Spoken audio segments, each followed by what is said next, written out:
Bonjour à toutes et tous et bienvenue dans Le Collimateur, le podcast consacré aux questions de défense et aux conflits armés, un podcast associé au Rubicon et réalisé en partenariat avec le Centre des études de sécurité de l'IFRI et avec le soutien de la DGRIS du ministère des Armées.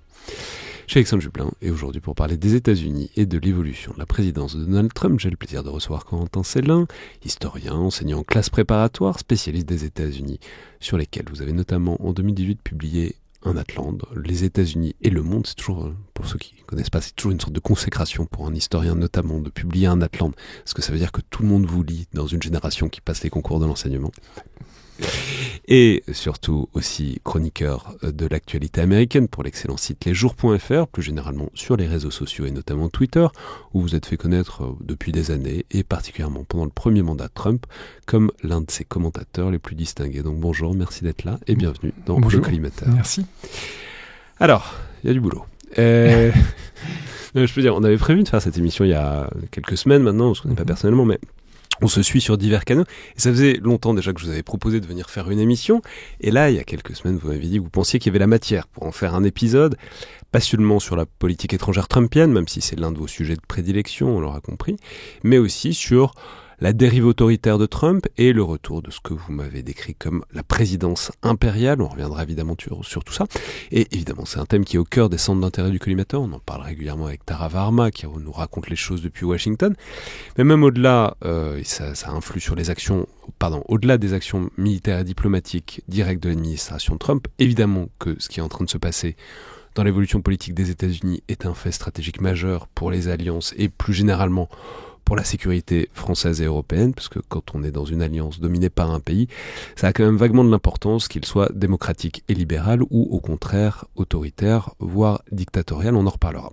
Donc on avait prévu tout ça, et puis les choses se sont un peu accélérées depuis l'assassinat de Charlie Kirk, il y a bientôt 2 semaines, évidemment parce que c'est un fait politique majeur, on en reparlera, mais avec tout ce qu'on peut penser de lui, c'était manifestement l'un des acteurs politiques les plus doués de sa génération, qui avait d'immenses perspectives devant lui, qui disparaît, mais aussi et surtout parce que, d'une manière qui n'est pas sans évoquer certains parallèles, soit avec les années 30, soit avec Star Wars, comme on voudra, c'est un événement qui est utilisé par le pouvoir en place comme un surcroît de légitimité pour raffermir le pouvoir, pour attaquer ses détracteurs de plein de manières différentes. On enregistre ça lundi.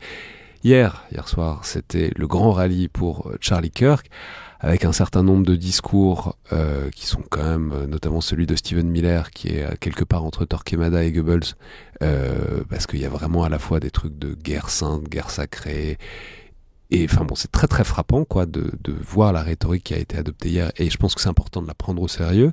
The light will defeat the dark. We will prevail over the forces of wickedness and evil. They cannot imagine what they have awakened. They cannot conceive of the army that they have arisen in all of us. Because we stand for what is good, what is virtuous, what is noble. And to those trying to incite violence against us, those trying to foment hatred against us, what do you have? You have nothing. You are nothing. You are wickedness, you are jealousy, you are envy, you are hatred. You are nothing. You can build nothing. You can produce nothing. You can create nothing. We are the ones who build. We are the ones who create. We are the ones who lift up humanity. Mais tout ça s'inscrit donc sur un sujet plus large dont on va partir, qui est le remaniement quand même assez profond de cette pratique du pouvoir présidentiel aux États-Unis. Donc pour commencer, peut-être, est-ce que on pourrait commencer par dire quel est ce pouvoir présidentiel aux États-Unis, comment il est évidemment dans la Constitution, et puis surtout comment il s'est mis en place depuis la fin du XVIIIe siècle, parce qu'on sait qu'aux États-Unis, il y a la Constitution qui est évidemment centrale, et puis il y a toute une somme d'institutions et de conventions qui se sont rajoutées dessus. Oui, en effet. Donc il faut rappeler tout d'abord que le pouvoir présidentiel est défini par l'article 2 de la Constitution. C'est important à rappeler parce que ça signifie que les pères fondateurs qui avaient consacré l'article 1er de la Constitution au Congrès, l'ordre a un certain sens. Si on interprète la Constitution, c'est-à-dire que le président n'arrivait en quelque sorte en deuxième. Donc on rappellera qu'évidemment, il est par la Constitution, il est chef des armées, il est responsable de la diplomatie, de la négociation, de la signature des traités. La signature des traités avec 2/3 du Congrès. Alors, pour la ratification, parce qu'en fait, ce qui est frappant, c'est évidemment ce qui frappe toujours aujourd'hui, c'est que les pères fondateurs des États-Unis, ayant voulu échapper à la monarchie britannique, ayant réussi, voulaient absolument éviter le retour d'une tyrannie, dont beaucoup, par exemple l'un des grands rédacteurs de la Constitution, Madison, pensaient qu'il pouvait venir d'un pouvoir présidentiel trop étendu. Ils ont voulu éviter justement que ce pouvoir présidentiel soit non borné. Ils l'ont borné à chaque fois. Quasiment tous les pouvoirs présidentiels sont bornés par le Congrès en particulier. Effectivement, par exemple, sur les traités internationaux qui doivent être, ratifiés par le Sénat. Le pouvoir de faire la guerre, en fait, c'est bien le président qui conduit les armées, mais il doit obtenir une déclaration de guerre du Congrès, des 2 chambres du Congrès, et, sinon une déclaration de guerre, au fil du temps, une autorisation d'employer la force militaire. Donc tous les pouvoirs présidentiels sont bornés. Ça, qui n'a pas été... Enfin, les États-Unis n'ont pas déclaré la guerre depuis 1942. Or... pour les ferveurs d'histoire du XXe siècle, on sait qu'ils ont quand même fait 2-3 trucs depuis. Donc c'est intéressant parce que c'est quelque chose qui a été dévoyé par un tas de conventions successives qui se sont surempilées depuis, quoi. Absolument, absolument. Effectivement, si on fait une histoire rapide, ce qui frappe aussi dans la Constitution des États-Unis, en particulier sur le pouvoir présidentiel, c'est que ça définit un cadre.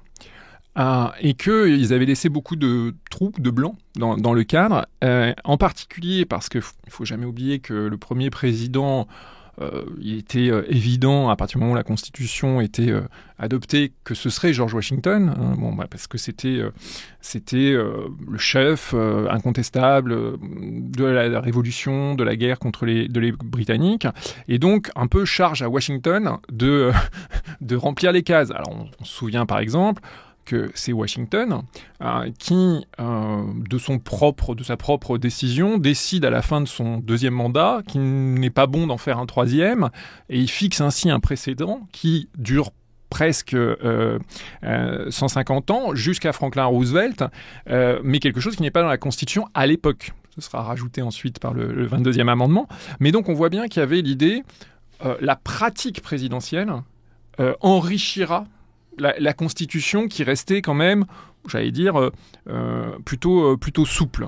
Ce qui est très intéressant là-dedans, on peut le dire, c'est que donc il y a ce souci d'équilibre entre les 3 pouvoirs, qui est un truc qui vient directement de Montesquieu, c'est l'idée judiciaire, exécutif, législatif. Bon, ça s'équilibre, il faut que les uns aient une modalité de supervision sur les autres. Il y a un truc qui est très présent aussi dans la Constitution américaine, plutôt dans les Federalist Papers, c'est l'idée que c'est les ambitions mutuelles qui se contrecarrent. C'est-à-dire, c'est avec une sorte de présupposé très pessimiste sur il y a aussi cette phrase dans les Federalist Papers en disant que si les hommes étaient des anges, il n'y aurait pas besoin de constitution. Et que... mais c'est vraiment ça. Et en disant, voilà, les gens sont ambitieux, etc. L'essentiel, c'est de designer un système pour que ces ambitions se neutralisent et checks and balance, et que, comme ça, tout le monde soit suffisamment impuissant pour qu'on continue à vivre en démocratie. Absolument. Et d'ailleurs, ça rejoint, parce qu'il y a Montesquieu, mais je pense qu'un autre grand penseur, c'est un peu aussi ce que disait Adam Smith, c'est-à-dire c'est pas la bienveillance de chaque agent économique qui fait que finalement on va avoir un système mutuellement profitable pour tous, c'est leur volonté à chacun de faire du profit. Donc voilà, et on retrouve cette idée qui était effectivement qu'il fallait limiter les ambitions de chacun. Alors, par exemple, en matière de politique étrangère, dès le 19e siècle, et assez tôt, on a des entorses, ou en tout cas des remises en cause. On a l'exemple, par exemple, de la guerre contre le Mexique à partir de 1846, où on a un président, donc James Polk, qui, sur la forme, respecte la Constitution, puisqu'il obtient l'autorisation après un incident frontalier où il y a eu la mort de soldats états-uniens.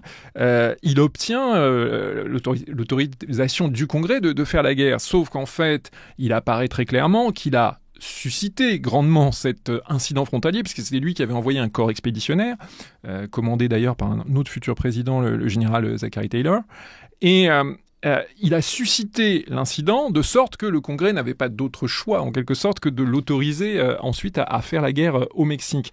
Et d'ailleurs, dès 1847-1848, le Congrès, et dans le Congrès, à la Chambre des représentants, un jeune représentant de l'Illinois qui s'appelait Abraham Lincoln essaye d'obtenir la censure. Alors attention, ça n'a rien à voir avec la France. La censure, c'est une condamnation officielle par le Congrès d'une action d'un agent public et en particulier d'un président. Il essaie d'obtenir la censure sur le fait que la guerre contre le Mexique a été faite inconstitutionnellement et illégalement. Bon, et si on simplifie, mais c'est pas trop simplifié, c'est que comme cette guerre contre le Mexique est un succès colossal, le général Grant, lui aussi futur président et grand général de la guerre de sécession, dira que c'était la guerre la plus inique de l'histoire, parce qu'on n'avait jamais vu un pays aussi fort en fait en attaquer un aussi faible. Donc vraiment, bon, c'est un triomphe sans gloire, mais c'est un triomphe. Les États-Unis s'emparent par le traité de Guadalupe Hidalgo d'énormément de territoire au détriment du Mexique. Et en quelque sorte, Polk, son entorse constitutionnelle, elle est en quelque sorte un peu passée sous le tapis parce qu'on estime que, somme toute, il a servi de l'intérêt national. Et ça, c'est quelque chose qu'on va retrouver très souvent. C'est-à-dire que le président, il a une marge d'action. Premièrement, évidemment, dans les cas de crise brutale, et là, il est le seul à pouvoir agir rapidement. On a par exemple l'exemple de Wilson, qui en 1914, le président Wilson, bien connu par ailleurs, qui en 1914 demande l'autorisation, là encore une fois, d'intervenir au Mexique, mais finalement n'attend pas la décision finale du Sénat parce qu'il estime qu'il faut mener une action militaire rapide et à Veracruz. Et donc, on voit bien que premièrement, le président, c'est le seul à pouvoir réagir rapidement en cas de crise internationale, crise diplomatique, crise militaire. Et deuxièmement, même s'il prend un peu de marge, un peu de jeu par rapport à la Constitution, est-ce qu'on va sanctionner un président qui, en quelque sorte, sert l'intérêt national et qui, à la fin, c'était le cas par exemple au XIXe siècle, a grandi, et on l'a vu avec Polk, le territoire national. Donc, on voit un système qui se déséquilibre progressivement, avec aussi le fait que le Congrès, parfois, en période de guerre en particulier au XXe siècle, délègue énormément de pouvoir au président. C'est-à-dire que Wilson obtient en 1918, pour la durée de la guerre, du Congrès, la loi Overman en particulier, il obtient le droit de gérer l'exécutif entièrement comme il l'entend pendant la guerre, sans rendre de compte au Congrès. Alors évidemment, c'est un des enjeux d'ailleurs ensuite de la remise en ordre qui s'opère après la fin de la guerre et que sans doute Wilson avait mal perçu. Wilson aurait voulu continuer à être ce président j'allais dire, sans contrôle, sans limite, et finalement il est ramené dans le cadre plus constitutionnel par la nouvelle majorité républicaine du Congrès à partir de novembre 1918, et ce qui explique l'échec de la ratification du traité de Versailles et du pacte fondateur de la Société des Nations. Mais 25 ans plus tard, enfin un peu moins de 25 ans plus tard, Franklin Roosevelt obtient, après l'attaque japonaise, par des lois successives sur les pouvoirs de guerre, la même capacité à gérer la guerre comme il l'entend, et à surtout réorganiser l'exécutif et toutes les agences qui dépendent de l'exécutif, sans rendre compte au Congrès. Et c'est à cette époque-là que, pendant la Seconde Guerre mondiale, l'État fédéral connaît d'ailleurs une croissance avec de très nombreuses agences créées, vraiment l'émergence d'une immense bureaucratie d'État. Et on voit un président s'autonomiser du Congrès avec, après la Seconde Guerre mondiale, et l'impossible retour à la normale qui avait eu lieu en 1919-1920. C'est-à-dire que le président est sorti, en quelque sorte, de sa boîte constitutionnelle, du contrôle du Congrès, et il se trouve qu'il y a la guerre froide qui commence à partir de 1947, et là, au lieu de faire revenir la présidence dans des limites, avec un contrôle très strict du Congrès, en particulier en matière étrangère, le Congrès, au nom de la lutte contre le communisme, confère au président des pouvoirs encore plus élargis, avec par exemple la loi sur la sécurité, la loi de sécurité nationale de l'été 1947, où on a la création du département de la défense, département de la guerre, d'après Trump aujourd'hui. On a la création de la CIA, on a la création du Conseil de sécurité nationale pour aider le président à prendre les bonnes décisions en matière de politique étrangère de défense, mais ce Conseil de sécurité nationale, mené par bientôt, c'est pas immédiat, mais mené bientôt par un conseiller de sécurité nationale, qui ne sont plus du tout contrôlés par le Congrès, contrairement aux ministres. Donc, on voit bien qu'il y a eu, au fur et à mesure du temps, de l'expansion territoriale au XIXe siècle, puis de l'expansion de la puissance internationale des États-Unis au XXe, un désencastrement, une dérégulation des pouvoirs présidentiels vis-à-vis du Congrès, avec un Congrès qui finit par, laisser le président faire de plus en plus de choses à sa guise, en particulier en matière de politique étrangère et de défense. Et c'est une interprétation qui est aujourd'hui assez communément admise. Le moment Nixon, et par la suite le moment Watergate sur lequel on reviendra, c'est sans doute le moment où un président essaye d'utiliser, en matière de politique intérieure cette fois-ci, ne serait-ce que par les coups tordus, employer des anciens de la CIA pour aller espionner les opposants politiques, etc.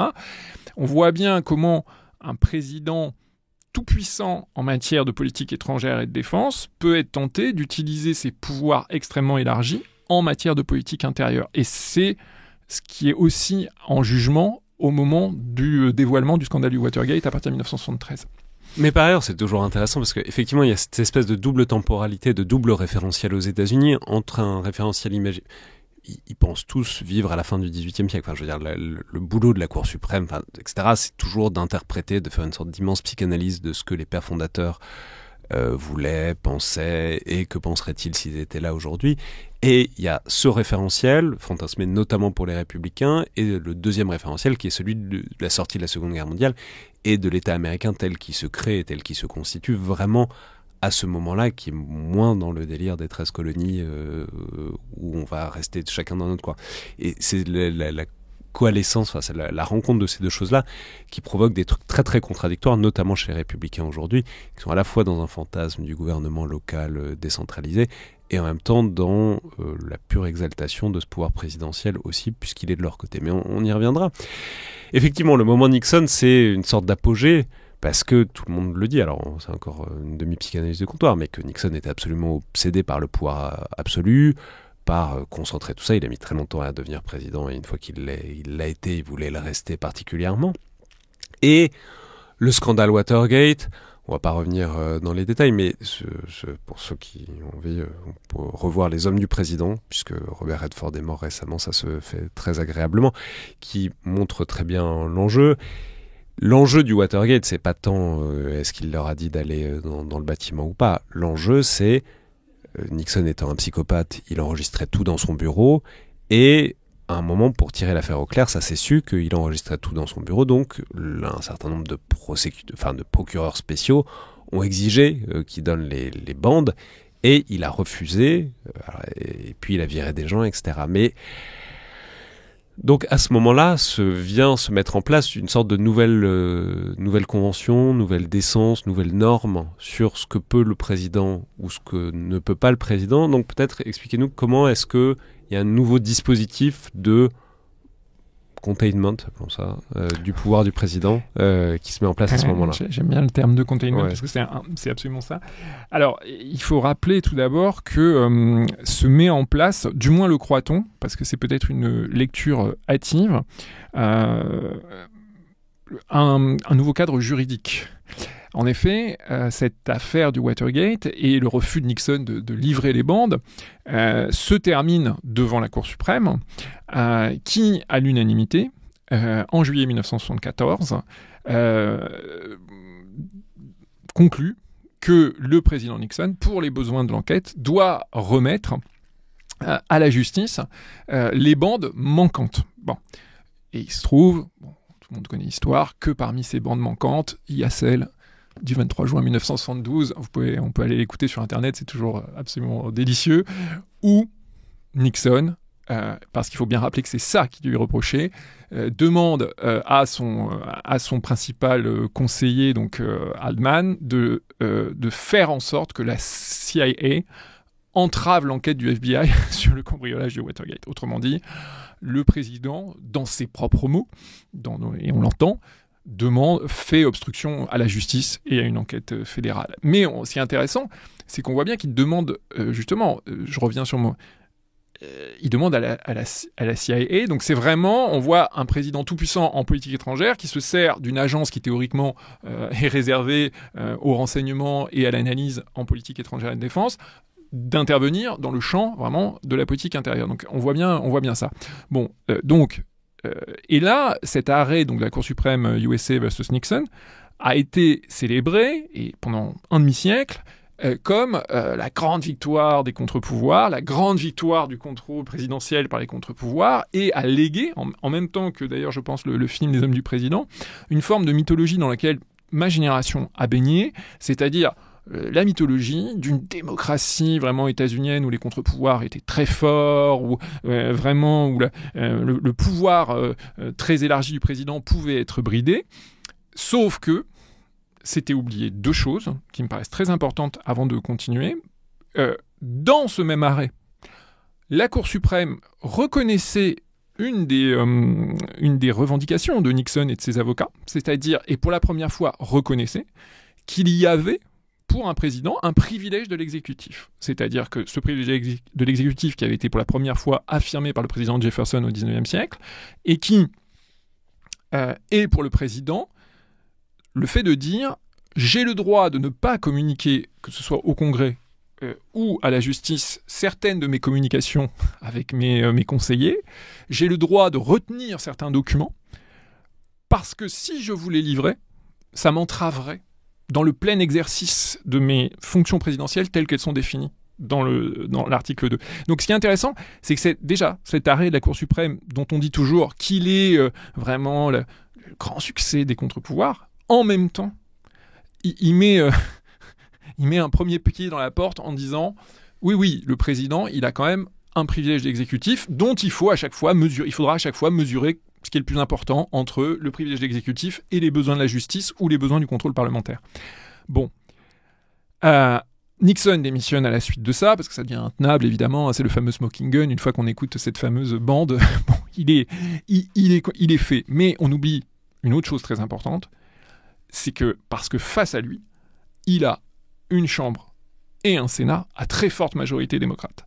Donc, c'est aussi, j'allais dire, un règlement de compte politique. Enfin, je veux dire, c'est aussi un jeu politique et partisan. Et ça, on l'a longtemps oublié. On s'est dit, Nixon, il a été contraint par la justice, puis le Congrès a vraiment joué son rôle de pouvoir. Mais le Congrès, il joue son rôle de contre-pouvoir contre Nixon parce qu'il est du bord opposé. Et par ailleurs, on a souvent l'idée qu'il s'est fait impeacher et qu'il a été, il a démissionné. Il n'a pas été removed from office, il n'a pas été viré littéralement. Mais c'est très important parce que de là vient une espèce de... En fait, tout ça, c'est des conventions. C'est des conventions et c'est des trucs fondamentalement politiques. Nixon a démissionné parce que politiquement, il n'y arrivait plus et parce qu'il a enfreint un certain nombre de choses qui sont devenues des conventions, typiquement l'indépendance de la justice. Il a viré son procureur, son ministre de la Justice, ce qui est devenu du coup un péché cardinal depuis, et depuis, tous les présidents évoluent dans l'idée qu'il ne faut surtout pas interférer avec le ministre de la Justice, l'Attorney General. Bill Clinton s'est pris une tempête parce qu'il avait croisé son ministre de la Justice sur un tarmac d'aéroport et que c'est etc. Et donc il faut bien voir la chose que il n'y a rien de légal là-dedans, il n'y a rien noir et blanc. Tout ça ne marche que si on joue le jeu de la manière qui est entendue par tout le monde comme la bonne façon en démocratie. Du coup, on commence à arriver au problème.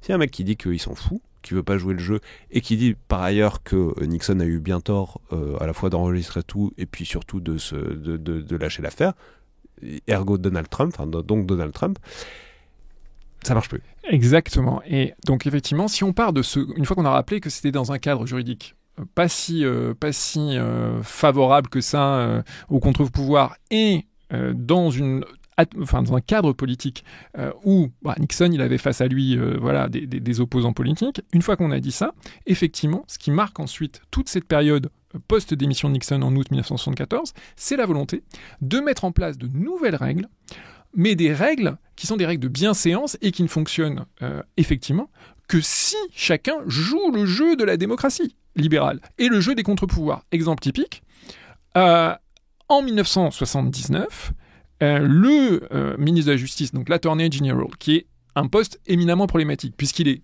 nommé par le président, donc c'est un agent de l'exécutif, le président peut le renvoyer, et en même temps, c'est lui qui supervise et décide de toutes les poursuites judiciaires fédérales.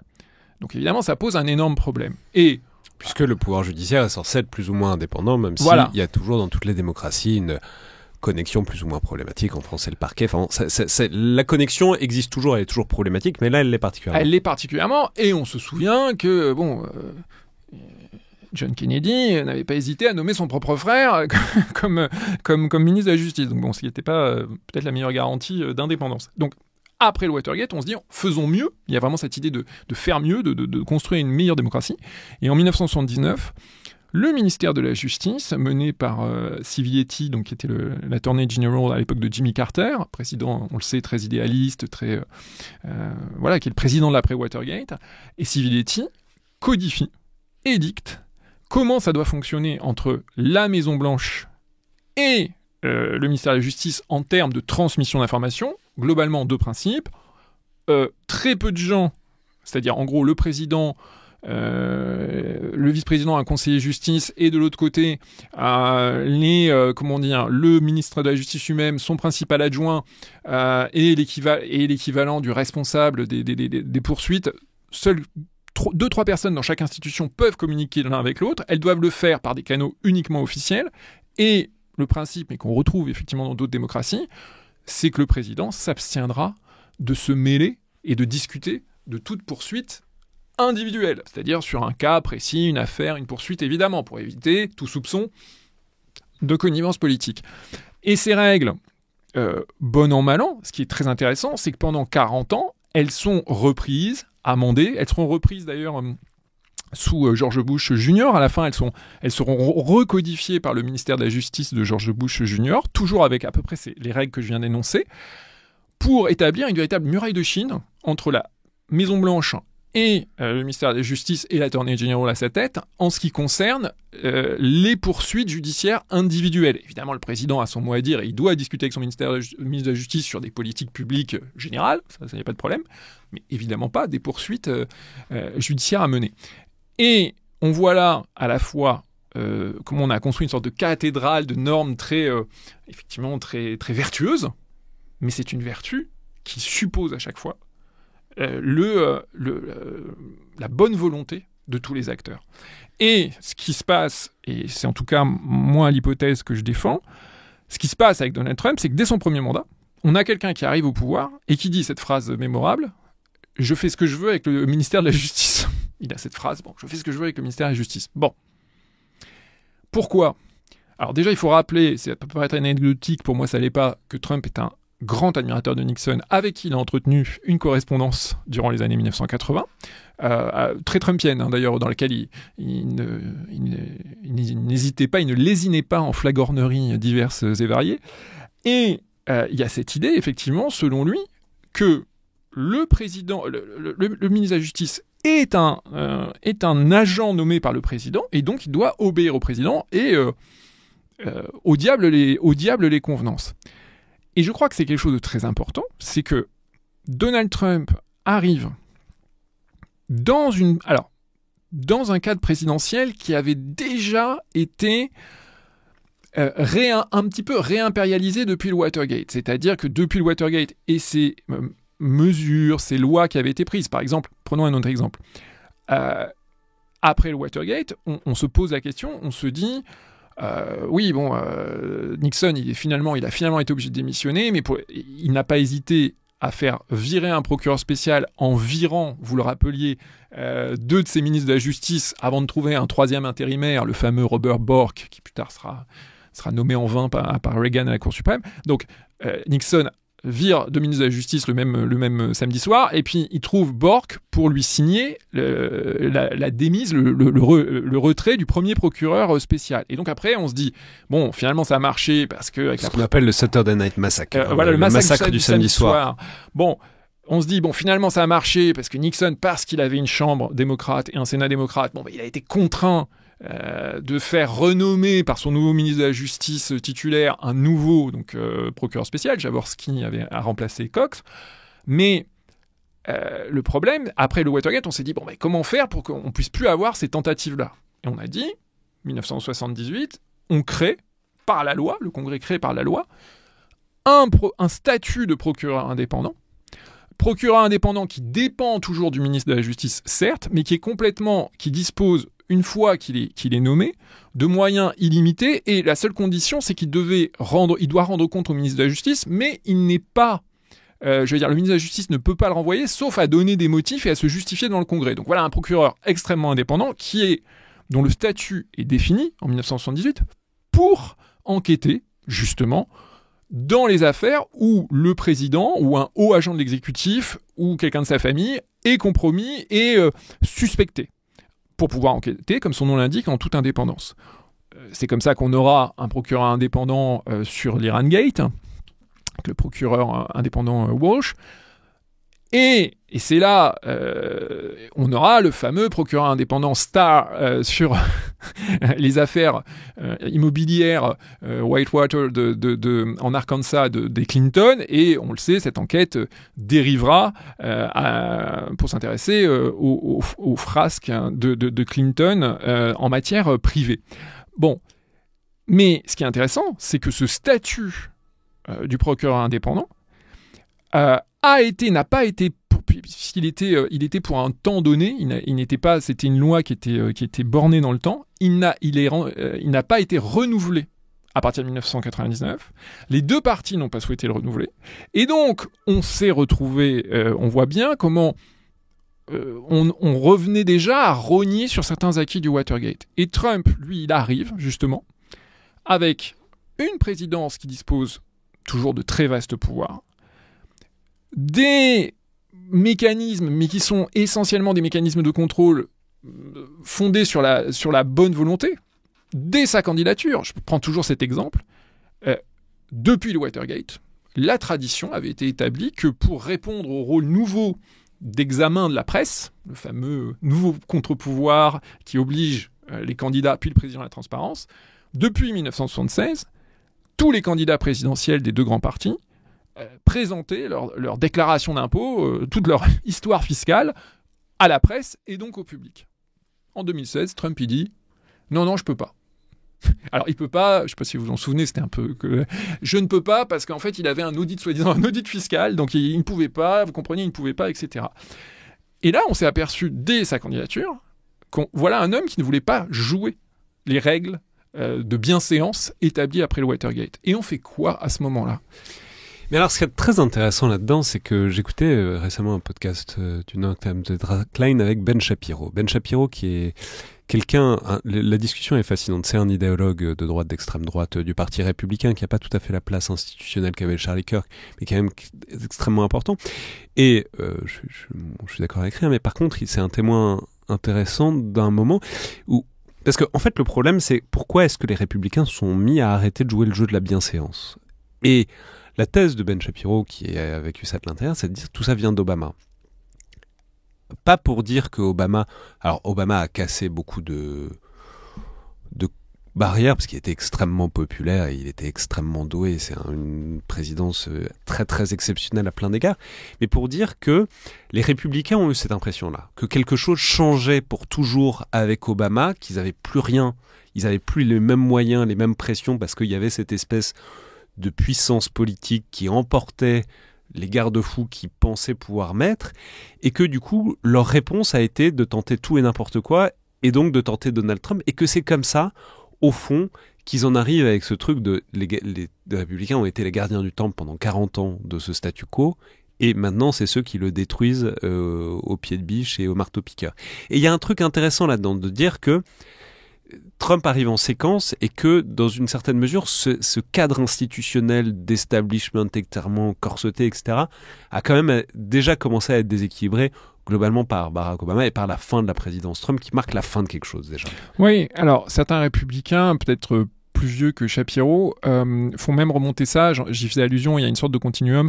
Il y a un moment de rupture incontestable avec le procès en impeachment de Bill Clinton. Ça revient encore très souvent, hein. On a du mal à percevoir en France, où on a eu tendance à toujours considérer cet épisode avec un peu par le petit bout de la lorgnette, on va dire. C'est un moment très important, parce que il y a un esprit un peu gaulois qui fait qu'on ne prend pas le truc tout à fait autant au sérieux qu'il le faudrait pour un pays aussi puritain que les États-Unis. Nous, on se dit on a Félix Faure, c'est pas si grave quand même. Mais en fait, si. Oui, parce qu'il faut. Les républicains donc disent. Félix Faure, qui est un président qui est mort dans les bras de sa maîtresse. Voilà, et dont la conscience était passée par l'escalier de derrière, selon les mots de son ultime confesseur. Mais le problème, c'est que en fait, pour les républicains, ça commence déjà avec le procès de Bill Clinton, où ils disent, mais regardez, quoi qu'on en dise, il avait quand même commis des actions condamnables, et sans parler aujourd'hui, après le MeToo, de l'aspect moral, hein, qui est même pour certains démocrates aujourd'hui par rapport à ce qui s'était passé.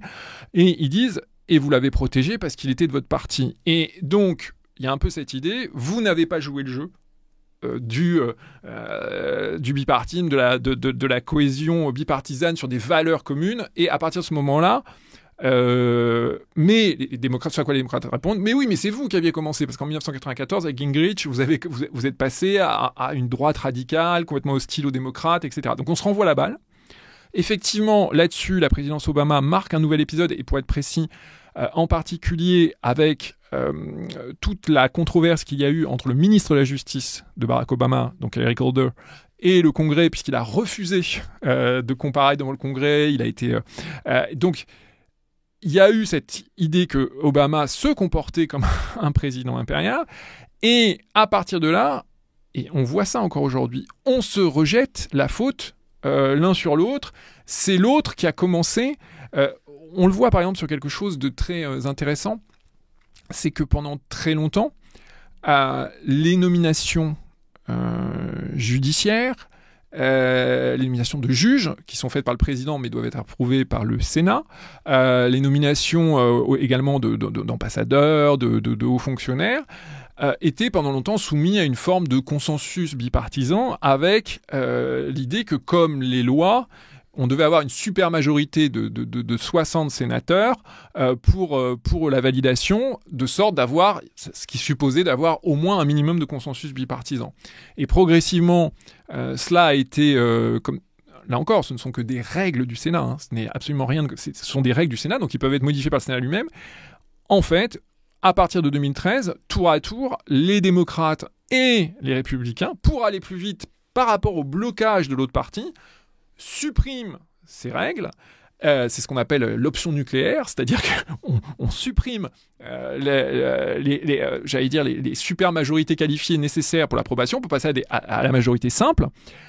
Et ce qui fait que, par exemple, les nominations de juges à la Cour suprême, qui étaient souvent, pas toujours, il y a eu des grandes batailles d'Hernani, mais qui étaient souvent au XXe siècle, ou qui avaient été souvent des moments de grand consensus bipartisan, deviennent des véritables, sous Trump, deviennent des batailles rangées, parce que justement, on a supprimé tout ce qui pouvait fabriquer du consensus bipartisan. Et encore une fois, les démocrates diront, mais c'est vous qui avez commencé, parce que avant, sous Obama, il y avait Merrick Garland qui était le juge qu'il avait nominé à la Cour suprême, Et le Mitch McConnell, donc le président de la majorité à l'époque républicaine au Sénat, avait bloqué même les auditions pour que ça ne puisse pas avoir lieu. Tout ça renvoie à un truc plus général, après on va peut-être rentrer un peu plus dans le détail de cette présidence Trump actuelle, mais qui est qu'il y a une absence de choses partagées, c'est-à-dire pendant très longtemps, la politique américaine s'est construite sur le mythe de la Greatest Generation, c'est-à-dire ces gens qui avaient connu la Seconde Guerre mondiale avec l'idée ça avait créé des liens, et c'était le grand truc qu'on disait d'ailleurs au début d'Obama, c'est des gens qui allaient boire des coups ensemble, ou qui buvaient un whisky le soir ensemble, ou qui allaient jouer au golf ensemble, avec tout ce que ça a de problématique en termes de cloisonnement entre soi, etc. Mais en tout cas, l'idée qu'il y avait des modalités de discussion, même entre des gens qui s'opposaient complètement. Et que, avec Obama, alors moi je pense que c'est totalement raciste, l'idée de penser qu'Obama est le premier à avoir transigé. C'est pas Obama qui voulait pas, c'est juste que le fait qu'il soit noir changeait des choses profondément pour les républicains en face. Mais en tout cas, le fait est que, globalement, avec la fin de George W. Bush, on sort un peu de ce club de WASP blancs qui se connaissent tous, qui ont tous fait les mêmes écoles, etc., même si Obama a fait les mêmes écoles que tout le monde, et qu'il y a une sorte d'étrangeté radicale dont Trump est en quelque sorte le culminement. Oui, alors effectivement, pendant longtemps, et ça, ce que tu viens de dire, c'est effectivement sur le Sénat. C'était particulièrement vrai. Le Sénat, donc la chambre haute du Congrès, dont il faut rappeler que le mode d'élection n'est pas forcément très démocratique, puisque chaque État a droit à 2 sénateurs, quel que soit son nombre d'habitants, hein, donc ce qui fait que concrètement le Wyoming a autant de sénateurs que la Californie. Ça a du sens si c'est une fédération, c'est très intéressant, tout dépend de ce qu'on attend par démocratie. Exactement. Si c'est une alliance d'États, parce que c'était à la base, ça a du sens. Exactement. Et si c'est un État, ça n'en a pas. Voilà. Et donc, effectivement, mais le Sénat a longtemps été cette chambre de modération, de tempérance. Et dans le second XXe siècle, on avait évidemment coutume à insister sur les belles histoires d'amitié bipartisane. Alors, pourquoi ça a changé très rapidement? Premièrement, ça a changé à cause du réalignement interne des deux partis. C'est-à-dire que jusqu'à la fin des années 80, au début des années 1990, on a des sénateurs démocrates au sud encore, et on a encore des sénateurs républicains, généralement un peu plus, libéraux, progressistes, au nord-est. Voilà. Et donc, ce qui fait que on peut avoir dans un même État un sénateur républicain et un sénateur démocrate, mais qui s'entendent bien parce que finalement ils sont pas si éloignés sur les idées. Ça c'est dans le nord, et de la même façon dans le sud. Et depuis les années 1990, on a quand même eu déjà une homogénéisation de la carte électorale du Sénat. Dans ce qu'on appelle le Sud profond, démocrate, sauf grande exception, comme l'élection spéciale en Alabama il y a quelques années, les démocrates ont disparu de la carte, et de la même manière, les républicains dans le Nord-Est, c'est devenu, c'est moins, mais c'est devenu très rare, ou sinon, par exemple, en Californie. Donc on a, en quelque sorte, ça devient très homogène État par État. Et la deuxième chose, c'est qu'on a incontestablement une polarisation qui s'est accrue à cause du système des primaires.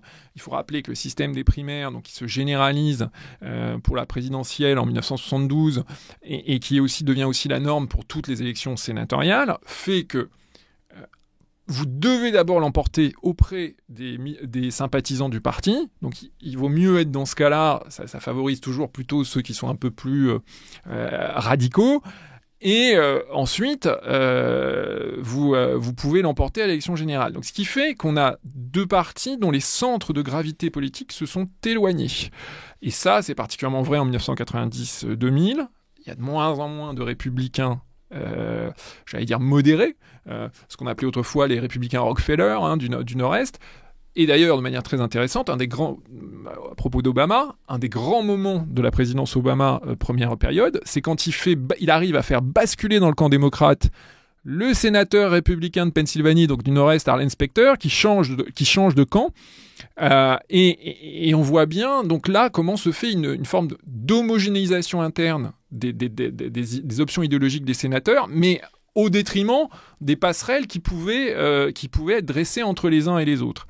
Et donc, ce sont ces deux facteurs qui font qu'au Sénat aujourd'hui, effectivement, on est de moins en moins dans cette relation amicale, avec aussi, et ça nous amène à Trump, un renouvellement très profond et très rapide du personnel politique républicain depuis au Sénat, alors à la Chambre bien sûr, mais aussi au Sénat, depuis 2016, puisque, et là aussi c'est une nouveauté de la présidence Trump, on a un président qui, dès son premier mandat et encore plus aujourd'hui et dans l'intervalle, a tenu à avoir des représentants et des sénateurs qui soient fidèles à sa ligne, à lui, et qui est très intervenu avec beaucoup de force dans beaucoup de processus de désignation en primaire et donc par la suite en élection générale. Ce qui fait que ce que j'ai appelé la polarisation vers les extrêmes, c'est encore plus accentué du côté républicain. Aujourd'hui, on a énormément de sénateurs,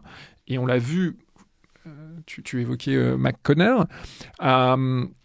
McConnell a été en quelque sorte contraint là, alors par son état de santé aussi également, mais McConnell, qui était pourtant un conservateur du Kentucky, originellement vraiment, qui était considéré il y a 40 ans comme un élément très conservateur, il est devenu, par rapport à la nouvelle vague trumpiste qui est arrivée parmi les sénateurs, quasiment comme un homme de centre-gauche. J'exagère un peu à dessein, mais ce qui montre... Non, mais c'est pas tant que ça, puisque c'est un de ceux sur lequel les démocrates comptaient pour bloquer un certain nombre de nominations, il y a quelques mois, au début de la deuxième présidence Trump, ce qui montre bien le délire dans lequel on est, c'est-à-dire compter sur Mitch McConnell, qui globalement est une des personnes qui a fait le plus pour affaiblir le consensus bipartisan, pour bloquer les plus tarés des Trumpiens. C'est quand même...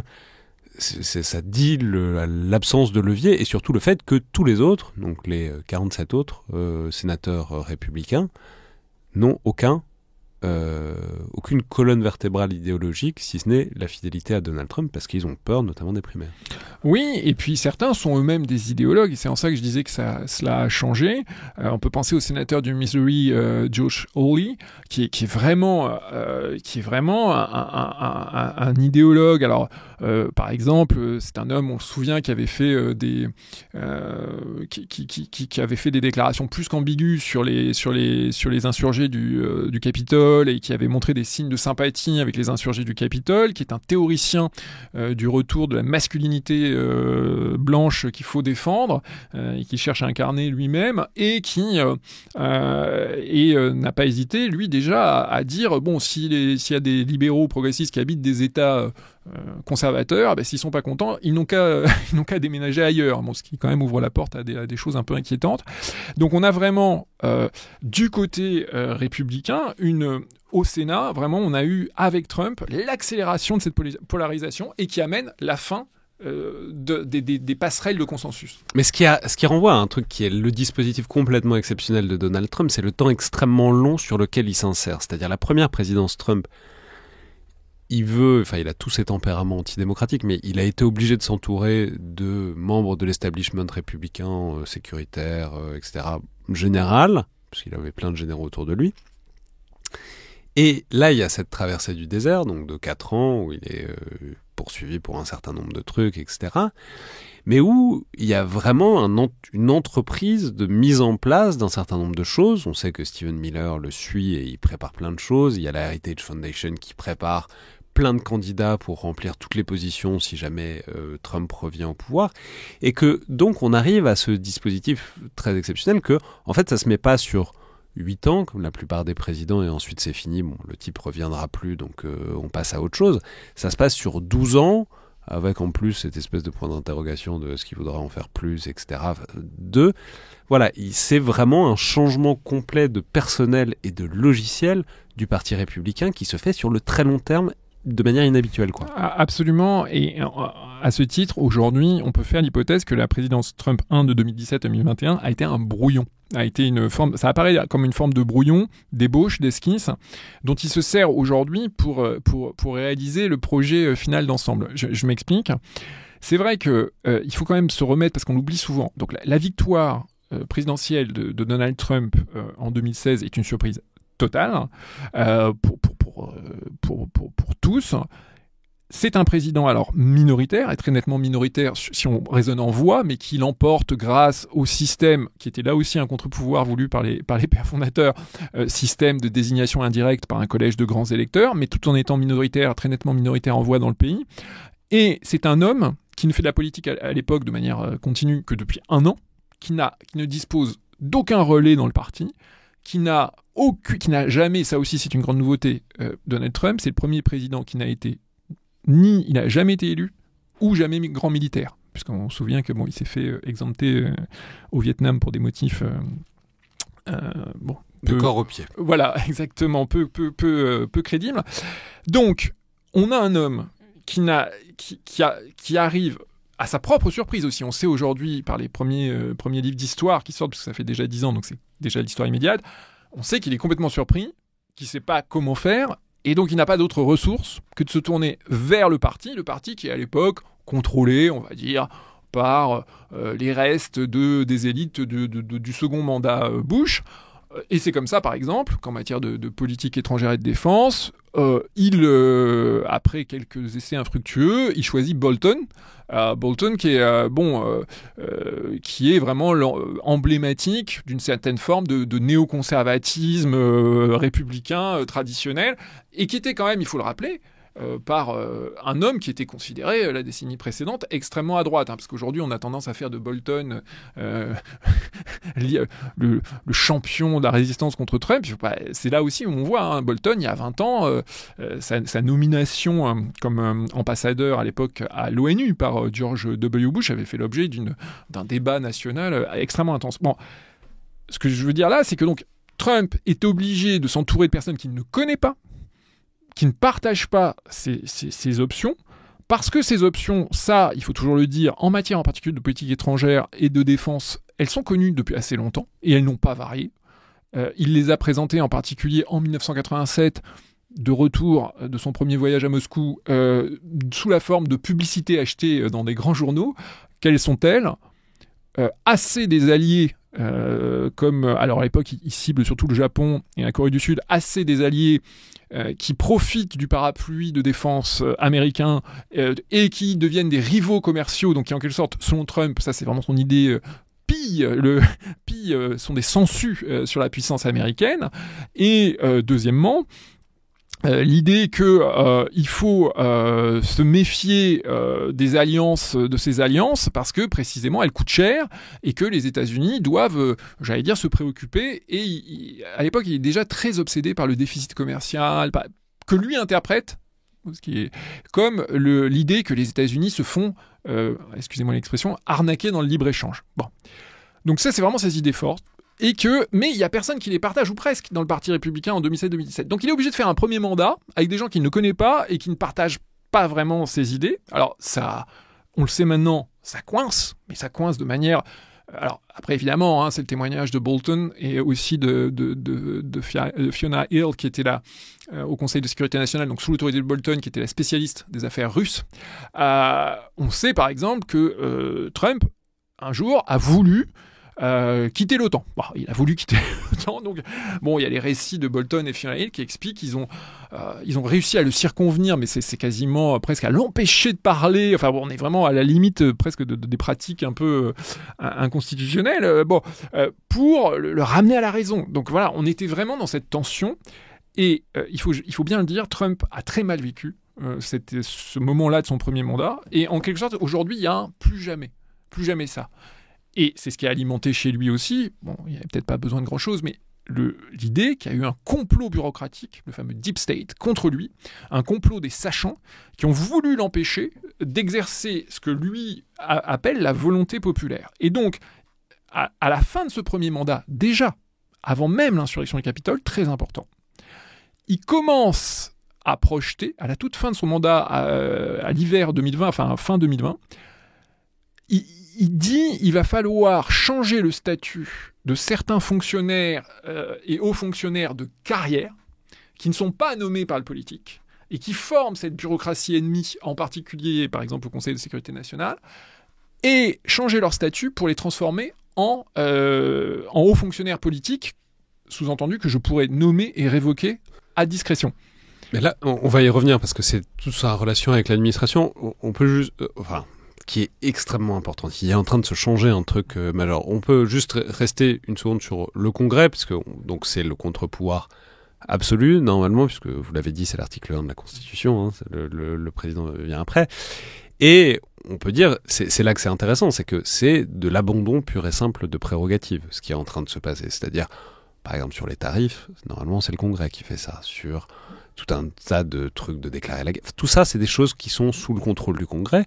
Ce qui se passe aujourd'hui, pourquoi il n'y a pas de contre-pouvoir ? Parce que le Congrès n'utilise pas ce contre-pouvoir très volontairement, avec un dispositif assez astucieux qui a été mis en place dans le binôme Musk-Trump, c'est-à-dire pour bien s'assurer de maintenir la terreur sur tous les élus républicains.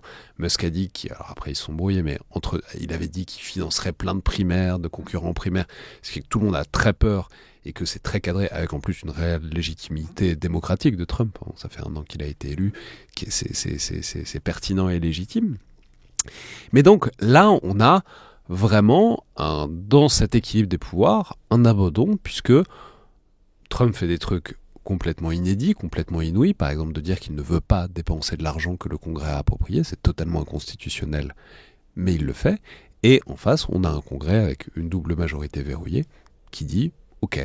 Donc c'est là que je rappelais tout à l'heure de cette idée que les ambitions se checkent mutuellement. Bah ouais, s'il y a un membre du pouvoir qui a oublié ses ambitions, ou qui s'est assis dessus, ou qui n'est pas assez ambitieux à un moment, en fait, il se fait bouffer, quoi. Absolument, mais parce que, pour reprendre cette image d'ambition, et pour reprendre le Congrès, l'idée du Congrès, c'est qu'on a assisté à quelque chose qui, il faut insister là-dessus, et jamais vu par son intensité et par la manière de faire, c'est la façon dont Trump a recomposé la délégation républicaine à la Chambre des représentants et la délégation républicaine au Sénat, en intervenant... Alors, comme président, c'est la tradition. Oui, le président, il peut apporter ce qu'on appelle l'endorsement, c'est-à-dire son soutien à tel ou tel candidat du parti qu'il préfère. Ça, par exemple, Nixon était déjà assez fort pour faire ça. Mais Trump, lui, il a continué à le faire alors qu'il n'était plus président à partir de 2021. Et c'est là où il a été, où c'est quelque chose d'absolument incroyable. Il intervient dans les primaires à partir de 2021 en disant « Je vais soutenir uniquement les candidats qui partagent l'idée que j'ai été volé de l'élection de 2020. » C'est-à-dire que tous ceux qui soutiennent ce qui a été prouvé, démontré comme un mensonge, c'est-à-dire l'idée qu'il avait gagné l'élection et qu'il aurait été volé par Joe Biden, il dit, voilà, à partir de maintenant, j'apporterai mon soutien uniquement aux candidats qui appuient cela. Et évidemment, je bannirai ceux qui nient mon récit. Et de là, il repeuple le Sénat et la Chambre des représentants de personnes qui lui doivent leur élection. Ils lui doivent tout. Alors, évidemment, maintenant, il n'est plus au Congrès, il est vice-président, mais un très bon exemple, c'était J.D. Vance en Ohio, en 2022, l'élection sénatoriale. Vance, au départ, c'est un des candidats, mais il y a des candidats assez forts, assez bien financés, etc. Et qu'est-ce qui fait la différence ? C'est Trump. C'est le soutien de Trump. Donc, aujourd'hui, il a un Congrès qui est largement composé de personnes qui lui doivent tout. Et même sans Musk, et sa menace plus financière, Trump a fait...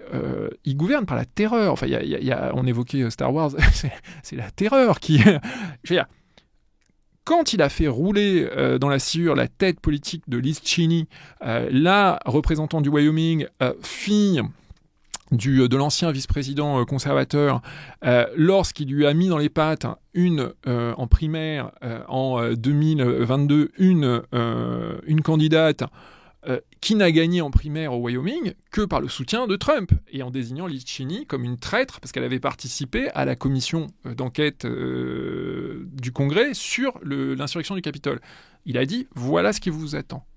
Opposez-vous à moi et voyez ce qui vous attend. » Et de là, aujourd'hui, personne au Congrès, aucun élu républicain au Congrès n'irait contre lui. Et c'est même pire, on voit quelque chose, moi qui m'a énormément frappé depuis plusieurs mois dans ce second mandat, on voit un concours de courtisanerie, mais qui est digne de la folie des grandeurs de Gérard Houry, où on voit par exemple des élus républicains de la Chambre qui ont déjà proposé une proposition de loi pour faire graver le visage de Donald Trump sur le mont Rushmore, c'est-à-dire ce fameux monument où on a le visage de 4 grands présidents qui sont gravés, qui propose d'y ajouter le visage de Trump, ou on veut une autre proposition de loi d'un autre élu républicain de la Chambre qui dit il faudra l'inscrire sur un billet, sur $1, voilà, inscrire le visage de Trump.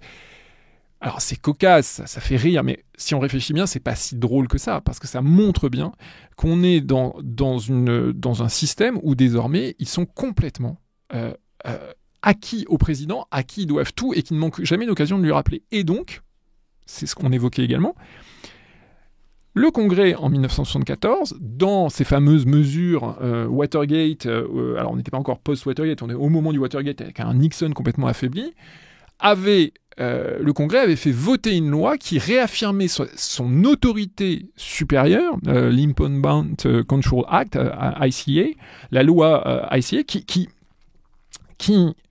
fixait le contrôle du Congrès sur l'appropriation des fonds budgétaires, faisant en sorte que, contrairement à ce qu'aimait faire Nixon, le président ne puisse plus changer la destination des fonds budgétaires à sa guise. Bon.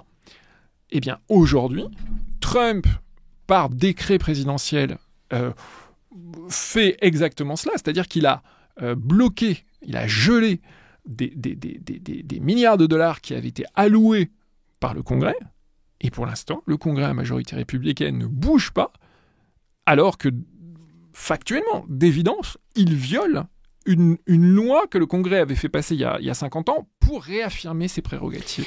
Avec, ça nous amène vers un autre contre-pouvoir théorique, qui est celui de la Cour suprême, qui juge la Constitution. Alors, le pouvoir judiciaire d'une manière générale, mais c'est à la Cour suprême que ça bloque. La Cour suprême juge la constitutionnalité de plein de choses, puisque les juges fédéraux peuvent prendre des injonctions contre Donald Trump, et ensuite ça remonte à la Cour suprême qui tranche quand elle veut. Et là où c'est très intéressant, c'est que... Alors c'est compliqué, la Cour suprême en ce moment, parce qu'ils prennent des décisions, mais ils les prennent sur ce qu'on appelle le shadow docket, qui est donc pas des audiences publiques, qui est la manière dont c'est censé se faire, qui est plutôt des choses discrètes, etc. Mais c'est des victoires successives pour Donald Trump, avec plein de questions qui se posent dessus, et surtout le fait que... c'est intéressant parce qu'il y a un décalage de temporalité entre tout ce que fait Trump et ce sur quoi statue la Cour suprême. C'est-à-dire, Trump prend plein de décisions, c'est la stratégie de Steve Bannon qui appelait la muzzle velocity, donc la vitesse en sortie de canon, avec l'idée qu'il faut faire plein de choses, et alors Bannon disait ça pour faire bugger l'opposition et les démocrates, etc. Mais ça marche assez bien d'un point de vue institutionnel aussi, c'est que ça prend du temps tout ça. Les juges fédéraux mettent des injonctions, ensuite, la Cour suprême doit s'en saisir ou pas, délibérer, trancher, ça peut prendre des mois ou des années. Et d'ailleurs, une des seules décisions qu'ils ont prises, c'est de dire aux juges fédéraux d'arrêter de faire des injonctions. Donc en fait, on est sans se prononcer sur le fond, pour l'instant. Par exemple, sur le plus célèbre, c'est le moment où Donald Trump a dit qu'il allait abroger le droit du sol, donc qui est dans le 14e amendement, c'est noir sur blanc, c'est absolument impossible. Il faut vraiment ne pas savoir lire pour penser qu'on peut le faire. La Cour suprême a dit, alors, ça, on se prononce pas pour l'instant. Par contre, le juge fédéral qui a dit qu'il n'avait pas le droit de faire ça, il faut arrêter de faire ce genre de choses. Et donc, du coup, il y a un truc assez captivant pareil, la Cour suprême, qui est aussi un contre-pouvoir, s'organise dans sa composition actuelle pour ne pas jouer son rôle de contre-pouvoir face à Donald Trump, ou en tout cas pas maintenant, etc. Avec la question de pourquoi est-ce qu'ils font ça. C'est la grande question, c'est est-ce que c'est pour éviter, parce qu'il y a aussi cette menace que Donald Trump défie la Cour suprême, qui inquiétait tout le monde au début, qui inquiète toujours tout le monde. Donc est-ce que la Cour suprême ne défie pas Donald Trump pour ne pas se faire défier et garder son autorité au moins théorique, ou est-ce que, autre hypothèse qui est tout aussi possible, est-ce que dans le fond, c'est pas un peu leur vision de la Constitution aussi, et qui sont pas, dans une certaine mesure, d'accord avec ce que fait Donald Trump ? Alors, c'est une vaste question. On va commencer par l'accord possible entre Donald Trump et la Cour suprême. Il faut rappeler quand même, parce que là aussi, je trouve qu'on est dans quelque chose qu'en tout cas, moi, je n'ai pas souvenir d'avoir vu. On a au moins 2 juges, donc le juge Clarence Thomas et le juge Samuel Alito, qui n'ont pas été nommés par Trump. Qui n'ont pas été nommés par Trump, ça c'est très intéressant, qui n'ont pas été nommés par Trump, qui sont aujourd'hui parmi ce bloc. Aujourd'hui, on a un peu parmi les 9 juges, donc on a un bloc de 3 juges femmes très progressistes et libérales, qui ont donc 2 nommés par Obama, 1 par Biden. Et on a à l'autre bout 3 juges qui, de manière assez constante dans les décisions, apparaissent vraiment comme les plus conservateurs. Et parmi eux, on en a 2 qui, paradoxalement, n'ont pas été nommés par Trump, mais surtout qui ont eu des relations, j'allais dire, d'affinité avec les idées de Trump. Par exemple, le juge Alito, on sait, même si lui l'a nié, a invoqué d'ailleurs des raisons assez farfelues, on sait qu'il a, dans une de ses maisons, il a affiché devant sa maison le signe de ralliement, le drapeau inversé des insurgés du Capitole. Bon, ça interroge. On sait que le juge Clarence Thomas, sa femme, Ginny, qui est une militante anti-avortement, conservatrice radicale, qui a été souvent reçue à la Maison-Blanche, on sait que Ginny Thomas, elle a participé, elle a œuvré au moment du déni électoral de 2020. Elle a contacté la Maison-Blanche pour voir ce qu'on pouvait faire pour essayer d'empêcher la transition vers Biden. Et par ailleurs, Clarence Thomas lui-même ne cache pas ses sympathies. Elle a été photographiée dans le bureau ovale avec Donald Trump. Bon, c'est-à-dire que pour la première fois, depuis très très longtemps, on a quand même une forme de continuum, de porosité, même personnelle et idéologique possible. Mais bon, dire ça ne fait que 2 juges. Ensuite, on a quand même, et ça on a tendance à l'oublier, on a une décision majeure, mais qui intervient avant que Trump ne redevienne président, qui est la décision Trump versus USA, dans laquelle la majorité conservatrice décide à l'été 2024, et là, dans un cadre d'une décision argumentée, justifiée, j'allais dire, en grand appareil, elle décide que le président des États-Unis, alors Trump au premier lieu, mais que les présidents des États-Unis futurs bénéficient d'une immunité judiciaire de fonction extrêmement large, qui en font concrètement un homme au-dessus des lois pendant l'exercice de son mandat, et qui le reste très largement après. Et par ailleurs... En construisant sur le privilège exécutif de 1974 dont on avait parlé. Exactement. Et par ailleurs, au détour de cet arrêt, le juge en chef conservateur Roberts, nommé par Bush Jr., précise, parce que c'était un des enjeux, précise que le président, c'est dans l'exercice de ses fonctions, a tout à fait le droit de communiquer comme il le veut avec son attorney general. Donc, ce qui veut dire qu'en gros, il ouvre la porte à tout ce que Trump met en place aujourd'hui, c'est-à-dire il donne une sorte de blanc-seing à Trump pour coopérer ou voire commander à son ministre de la Justice. Cette décision est une des décisions les plus importantes en termes politiques et judiciaires de la Cour suprême, et Trump l'a reçue comme je pense tout le monde aurait dû la recevoir, c'est-à-dire qu'il y a vu un feu vert et la confirmation qu'un président pouvait faire absolument ce qu'il voulait, ce que lui a résumé sous la forme de la phrase si un président agit pour la défense de son pays, ça peut pas être contre la loi. Hein. Il y a vraiment cette idée. En citant mal Napoléon, mais c'était le 15 février, donc he who saves his country does not violate any law. Voilà. Bon. Et donc, cette décision de la Cour suprême, elle montre quand même, et elle est conforme à des jurisprudences beaucoup plus complexes, sur des choses plus techniques, une grande déférence, mais qui est ancienne, de la Cour suprême, dont il faut rappeler qu'elle est à majorité conservatrice, si on raisonne en termes d'orientation des juges, depuis plus d'une trentaine d'années maintenant, et incontestablement, elle a toujours eu une très grande déférence vis-à-vis des pouvoirs de l'exécutif. Et si on ajoute donc cette tradition, ajoutée aux sympathies personnelles qu'on a évoquées, ce n'est pas très étonnant de voir cette Cour suprême laisser faire le déroulé trumpiste. Et paradoxalement, en fait, ce qui est souvent l'explication un peu retenue paresseusement, l'explication, oui, il les a nommés, donc ils vont faire tout ce qu'il veut. Bon, elle paraît quand même nettement moins convaincante. parce qu'il faut rappeler déjà que les juges de la Cour suprême sont nommés à vie, donc le moyen de pression direct, et d'ailleurs Trump s'en est plaint régulièrement, et ce qui est aussi un moyen de remettre de la pression. Il dit « Oh là, je les ai nommés, j'ai été gentil avec eux, pourquoi ils sont pas gentils avec moi quand il y a une décision contraire ?» Mais ce qui nous montre donc, c'est pas cette explication-là, c'est que on a une Cour suprême conservatrice qui l'est devenue encore plus avec les 3 nominations de Trump lors de son premier mandat, qui a une très grande déférence vis-à-vis des pouvoirs du président et vis-à-vis de l'élargissement des pouvoirs du président, et dans laquelle il y a quand même des personnes qu'on peut considérer peut-être comme des formes de relais présidentiels. Et le meilleur indicateur de tout cela, c'est quand même alors, on sait que les juges à la Cour suprême peuvent faire des avis de dissent, c'est-à-dire d'opposition, de dissidence par rapport aux opinions majoritaires qui ont été prises par la Cour. Et les opinions donc minoritaires de dissent des juges progressistes, donc en particulier la juge qui est un Jim Brown Jackson et la juge Sonia Sotomayor, sont des véritables cris d'alarme. Aujourd'hui, on a quand même des juges à la Cour suprême qui nous disent « Notre démocratie est en train de mourir, l'état de droit est en train de mourir. » Ouais, j'ai pas de souvenir.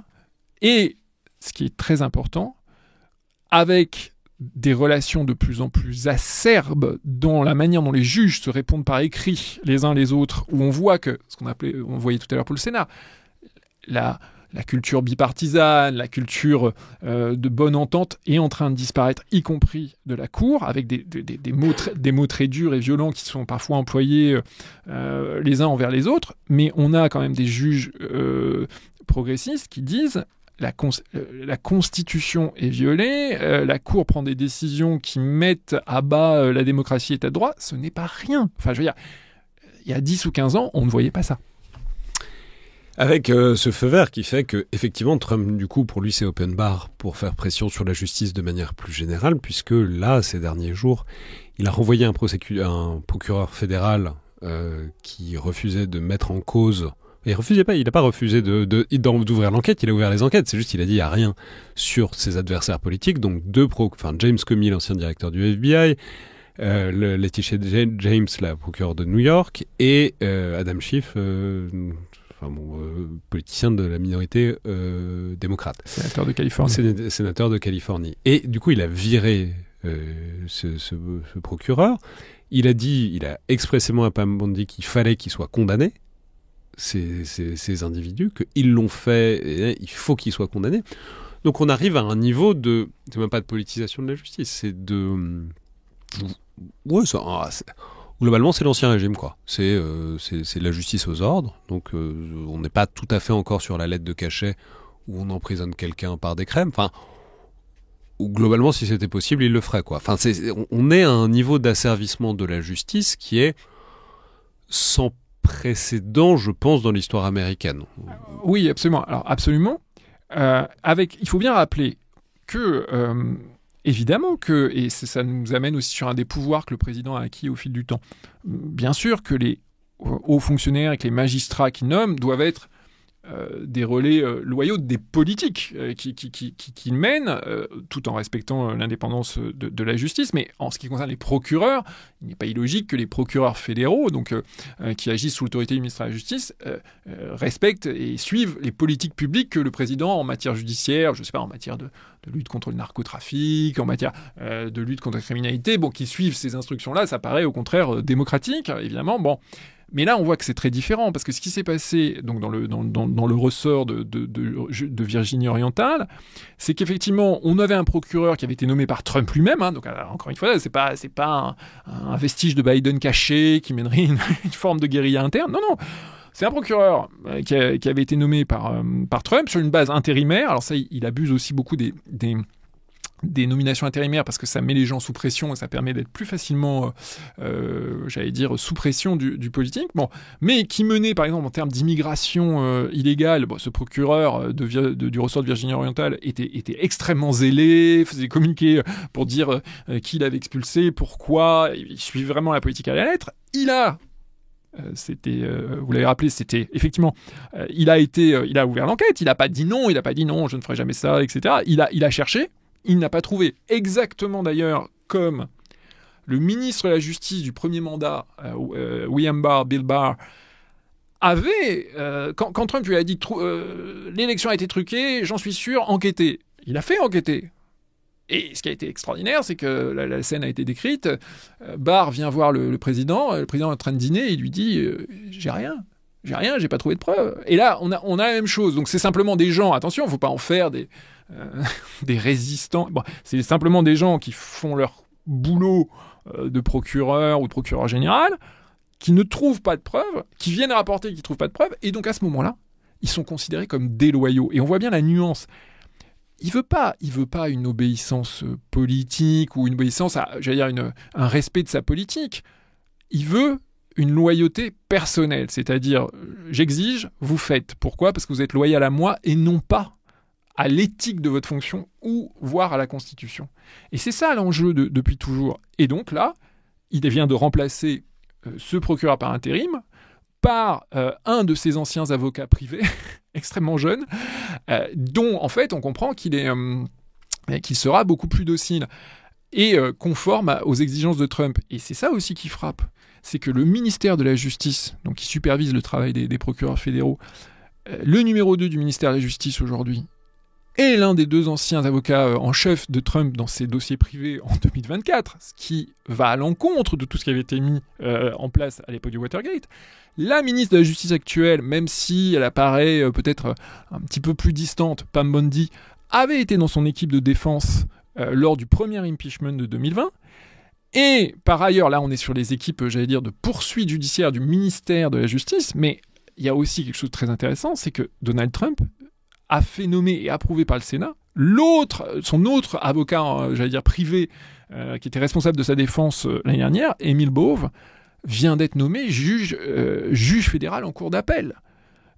Et pas du tout impossible d'ailleurs, vu son âge, puisqu'il a 44 ans, ce soit le tremplin pour une prochaine nomination à la Cour suprême. Il faut se rendre compte, ces personnes-là étaient les avocats de Donald Trump citoyen dans ses dossiers privés. Et on les nomme ou à l'intérieur du ministère de la Justice, ou dans la justice, l'appareil judiciaire. C'est du jamais vu, et au moins c'est du jamais vu depuis le Watergate. C'est à l'opposé de ce qui se faisait. Et l'idée est très simple, et d'ailleurs Donald Trump le conçoit comme ça, on le voit dans ses très nombreux messages. La justice, elle doit m'obéir, je dis, elle fait. Je décide, elle exécute. Ce qui n'est pas du tout le rôle qui était conféré à la justice, que ce soit dans sa partie de poursuite judiciaire ou même de jugement, et lui, c'est ce qu'il attend. Et enfin, peut-être un dernier contre-pouvoir qui a fonctionné comme un contre-pouvoir historiquement et qui est en train d'être complètement court-circuité, c'est l'administration. Alors on peut préciser qu'aux États-Unis, c'est un peu particulier l'administration, parce qu'il y a le Pendleton Act de 1883 qui est un truc qui crée une fonction publique et qui surtout établit que en fait les fonctionnaires ne sont pas politiques dans leur très grande majorité, c'est-à-dire ils ont des protections, ils n'ont pas le droit de faire des campagnes électorales, etc., de participer, etc. Il y a vraiment un truc très très structuré, et tout ça reprend un coup de fouet après le Watergate parce que on redépolitise tout un tas d'institutions, le FBI, l'IRS, le service des impôts, etc. Et là, on voit depuis le début quelque chose qui est assez vertigineux, qui est une infraction totale à ce principe, puisque Donald Trump vire des fonctionnaires, ce qu'il n'est pas censé faire du tout. Et il les vire, c'est fascinant, j'ai lu que il les vire sans donner de raison. Et la seule raison, ils envoient un mail, l'administration envoie un mail, ils écrivent juste article 2. Donc article 2 de la Constitution, le président a le pouvoir exécutif. Vous pouvez tous être virés. Ce qui est faux, ce qui est constitutionnellement faux, mais ce qui montre que il est en train de changer profondément la nature de l'État américain, c'est-à-dire, au lieu d'avoir des fonctionnaires encadrés par quelques political appointees, ce qui est bien normal, c'est le spoil system américain, là, tout le monde est viré, tout le monde est politisé, il n'y a plus de fonction publique autonome et apolitique, en tout cas dans ce qu'ils sont en train de construire. Absolument, et c'était, je l'expliquais tout à l'heure, c'est un projet qui avait commencé à la fin de son premier mandat, parce qu'il y avait ce sentiment chez Donald Trump d'avoir été trahi par les clercs, trahi par la bureaucratie, et il voulait transformer déjà à l'époque des milliers de postes de fonctionnaires apolitique de carrière avec des protections, des statuts, des garanties statutaires en poste politique. Parce que, donc il faut rappeler, surtout depuis la jurisprudence Myers de 1926 de la Cour suprême, le président peut révoquer les fonctionnaires qui nomment, donc ces fonctionnaires politiques, ce qu'on appelle le système des dépouilles qui a été créé par Andrew Jackson à partir de 1830, c'est-à-dire l'idée, bon, il y a un volant de fonctionnaires qui sont des fonctionnaires politiques qu'on peut nommer, et donc la question qui se posait, c'est est-ce qu'on peut les révoquer ? Mais normalement, un président ne peut pas révoquer comme ça des fonctionnaires de carrière, et il ne peut pas non plus, et c'est là-dessus que se cristallise en particulier avec la Fed, il ne peut pas révoquer de la même manière, même s'il les nomme, tous les hauts fonctionnaires qui sont dans des agences indépendantes, alors un peu comme la Fed, dont le statut est particulier et où le président doit avoir pour les révoquer, le cas échéant, il doit avoir des causes précises, graves, malfaisance dans la fonction, incompétence, etc. Or, on voit, par exemple, on l'a vu là avec Liza Cook, une des gouverneurs de la Fed, le président a décidé de la limoger, sans tenir compte justement de cette obligation, et il n'a pas donné de cause, sinon, et ce qui apparemment se révèle être complètement faux, sinon des accusations de fraude qu'elle aurait commises dans ses déclarations pour des crédits bancaires, mais des accusations qui avaient été montées par un haut fonctionnaire nommé par Trump et complètement acquis à Trump, qui s'appelle Pult, et qui monte en quelque sorte des dossiers contre les hauts fonctionnaires, ou là en l'occurrence la gouverneure de la Fed qu'on veut dégager. Et donc on voit quelque chose de très important, c'est que Trump s'approprie un pouvoir qui théoriquement là est encadré, et qui est encadré en particulier par un autre arrêt de la Cour suprême de 1935 qui concerne donc ces agences indépendantes, ces agences donc qui ont un domaine d'expertise particulier, qui sont là en quelque sorte pour aider le travail du président, donc la Fed et par exemple, et en 1935 la Cour suprême a dit donc non, vous ne pouvez pas les révoquer comme les autres, à cause de leur indépendance, vous devez avoir des causes. Et Trump, en fait, voudrait que ce précédent Humphreys soit exécuteur, soit retourné par la Cour suprême, et c'est pour ça que là aussi, il tente pour essayer d'obliger la Cour suprême à changer sa jurisprudence. Et en tout cas,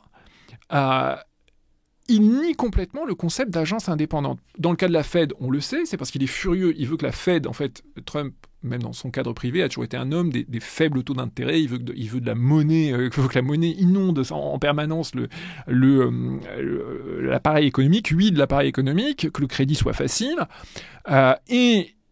Comme là la Fed résistait, puisqu'elle a amorcé maintenant une baisse de taux, mais la Fed résistait, donc il a décidé d'attaquer la Fed en quelque sorte au marteau-piqueur en remettant en cause son indépendance. Et ce qui est intéressant, c'est qu'on voit aussi, par exemple, dans tout le secteur des médias, comment il a promu et il agit main dans la main avec le patron de la FCC, la commission des communications fédérales, c'est-à-dire qui serait un peu Nolan Swollen, c'est un peu, mais l'Arcom américaine. Il agit avec lui, avec Brendan Carr, donc qui est un de ses affidés, alors que c'est le patron d'une agence, j'allais dire indépendante, là aussi, qui est censée avoir une certaine indépendance, même si c'est le président qui nomme ses membres par rapport au président.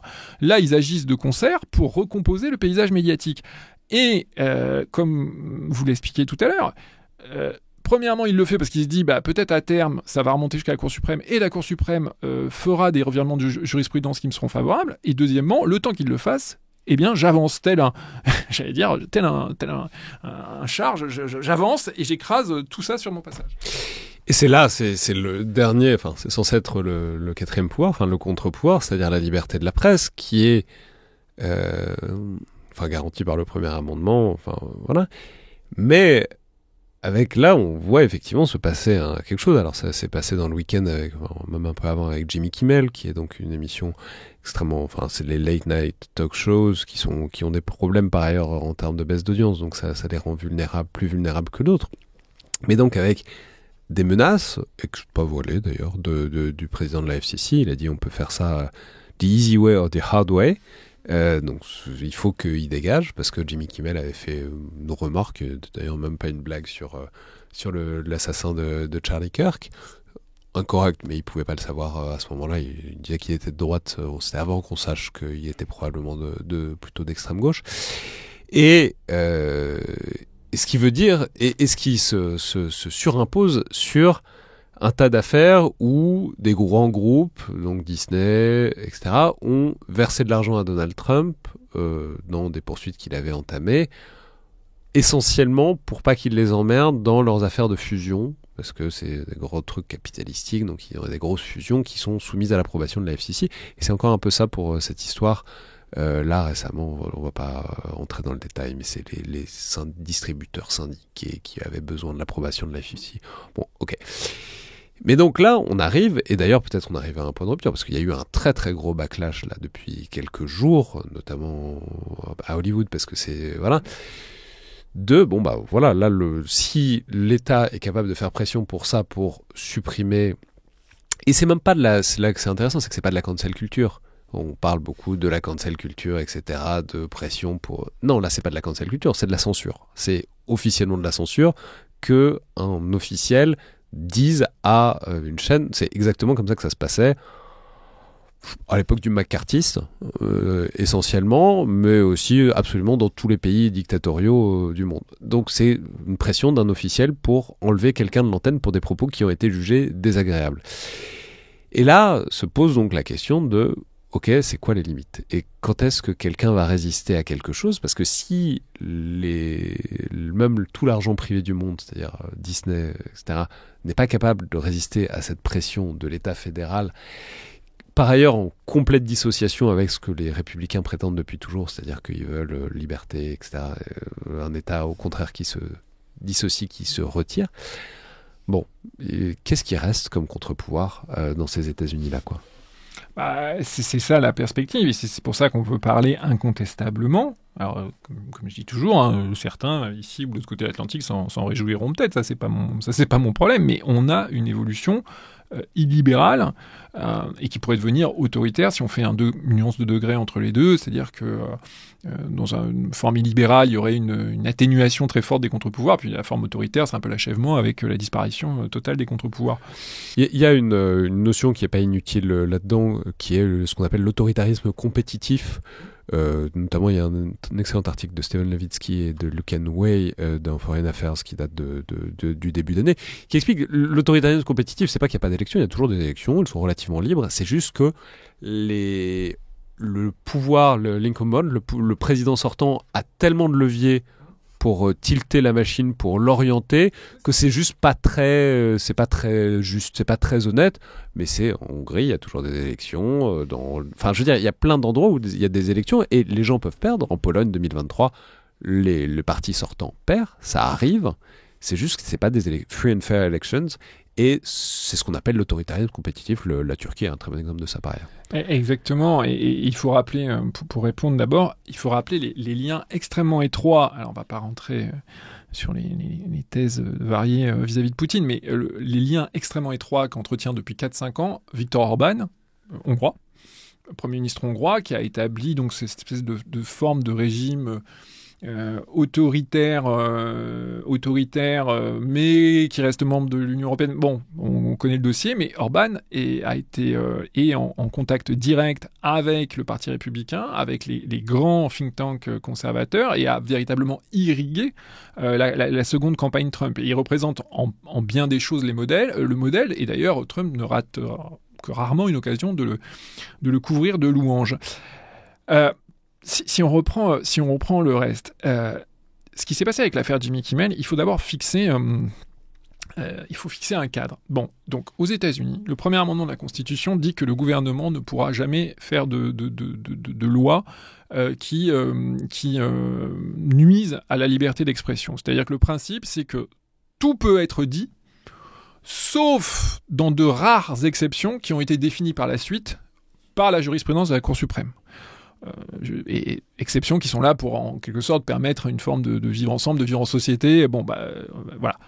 Et depuis l'arrêt Brandenburg de la Cour suprême en 1969, la principale exception que la Cour suprême reconnaît et dans laquelle le gouvernement peut censurer la liberté d'expression publique, c'est si la parole publique appelle à une action illégale, imminente, et en partie qui doit être aussi ciblée précisément contre quelqu'un ou contre un groupe précis. Bon.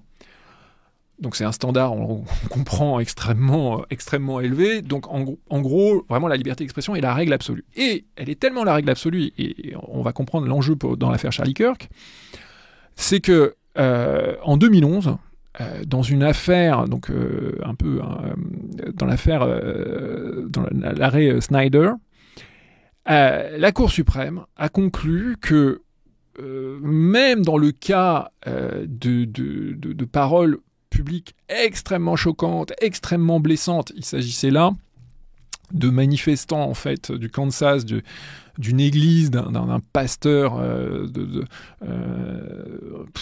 qui était complètement, qui pensait que si les soldats américains mouraient en Irak, par exemple, c'est parce que les États-Unis faisaient voter des lois sodomites autorisant la culture gay. Et donc, ce pasteur et ses quelques suivants avaient pris l'habitude de venir aux enterrements de militaires pour dire c'est bien fait, c'est la punition divine.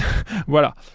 Évidemment, ces manifestations étaient très mal vécues par les parents de soldats décédés, et l'un d'entre eux avait réclamé des dommages et intérêts pour la blessure et qu'on peut comprendre qu'il avait subie. Et bien dans cet arrêt Snyder, la Cour suprême disait oui, c'est très choquant, c'est très blessant, mais c'est le premier amendement, et le juge en chef Roberts, qui est toujours le juge en chef, avait dit ça peut nous choquer, ça peut nous blesser, mais nous, on a pris la décision aux États-Unis que ce n'est pas en censurant le locuteur qu'on a un meilleur débat public. C'est par la compétition des paroles dans l'espace public. Bon. Et donc, ce qui explique que si on suit cet arrêt de la Cour suprême, et qui a été formulé par une majorité conservatrice de la Cour suprême, et ce qui était le cas jusqu'ici, on comprend que même si on peut trouver ça, à titre personnel, extrêmement choquant et blessant que des personnes se réjouissent publiquement de la mort de Charlie Kirk... ce n'est pas ce qu'a fait Jimmy Kimmel. Et ce qui n'est pas du tout ce qu'a fait Jimmy Kimmel, ou même qui se trompe, ou qui... Bon, tout ça est couvert par le premier amendement. Bon. Et c'est dans ce contexte-là que... Tout à coup, la mort de Charlie Kirk, qui, encore une fois, c'est un assassinat, on ne doit jamais assassiner personne en démocratie, il ne doit pas y avoir d'assassinat politique en démocratie.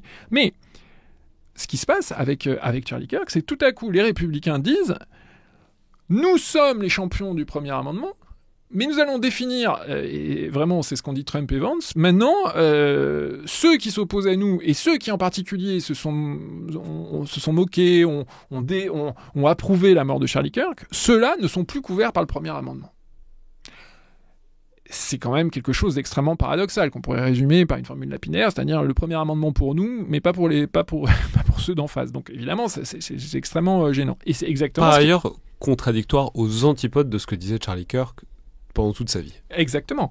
Et c'est exactement ce qui s'est passé avec Jimmy Kimmel. Et ça se fait en plus dans le cas de Jimmy Kimmel, avec le précédent qui a déjà eu lieu, de Stephen Colbert, l'autre humoriste concurrent autrefois de la chaîne CBS, qui à l'occasion, vous l'évoquiez, de la fusion entre CBS, propriété de Paramount, et Skydance, une firme contrôlée par la famille Ellison, une famille amie de Donald Trump, voire très amie en ce qui concerne le père Larry Ellison, qui voulait racheter Paramount et donc CBS, eh bien la FCC de Brendan Kerr avait imposer des conditions comme par exemple, et qui sont effectives aujourd'hui, la nomination d'un médiateur pour rapporter toute parole qui serait jugée non conforme sur les antennes de CBS. Et par ailleurs, c'est comme par hasard, même si le lien explicite n'a pas été fait, c'est à ce moment-là que CBS s'est débarrassé de Stephen Colbert, donc il y a quelques mois, l'humoriste qui était un des leaders de l'humour anti-Trump. Et oui, mais là, on est dans un cadre qui reste celui que essaye encore d'exploiter les plus casuistiques des républicains, qui est la plausible deniability, du déni plausible, de dire c'est des entreprises privées qui font des choix privés, après tout, s'ils prennent la pression, c'est leur avis, ça n'empêche pas le premier amendement. Là, on entre à partir du moment où il y a une pression officielle, déclarée, verbalisée par le président et par, encore on pourrait dire, mais c'est la FCC est indépendante, non, qui est reprise directement, là on commence à entrer dans un truc où c'est quand même très prouvable que A plus B égale C, et que donc il y a une vraie interdiction d'État, quoi. Absolument, mais parce que c'est le mécanisme que vous indiquiez tout à l'heure, c'est-à-dire que c'est parce que il y a eu l'affaire CBS Stephen Colbert que Brendan Carr se dit « Ah ben je peux y aller encore plus franchement, et maintenant je peux le faire publiquement. » Et c'est tout l'enjeu, effectivement, c'est-à-dire que comme il n'y a pas une résistance, ou une résistance qui est tellement atténuée, eh bien, que chaque coup, on va un cran plus loin. Et là, effectivement, avec Jimmy Kimmel, on a vraiment l'impression que c'est allé un cran plus loin. Et alors, pourquoi Disney a fini par céder, et surtout par céder aussi vite? Parce qu'il faut rappeler que l'enjeu pour eux, c'est qu'aux États-Unis, les chaînes, ce que nous on appellerait une chaîne de télévision, ce n'est pas un bloc monolithique, en fait c'est un réseau auquel viennent se greffer des dizaines de stations locales. Bon, ces stations locales peuvent former ensuite même entre elles des groupes. Et les autorisations d'émettre de ces stations locales sont délivrées par la FCC. Donc concrètement, la menace, elle est très forte. C'est une menace de vie ou de mort. C'est-à-dire que la FCC peut dire vous n'obéissez pas, les stations locales ne pourront plus émettre. Bon. Donc on voit que l'épée est énorme, et c'est pour ça que Disney a cédé aussi vite. Mais aussi, il faut le dire, parce que globalement, et ça c'est ce qui a changé par rapport au premier mandat, il y a une forme d'accommodement avec Trump.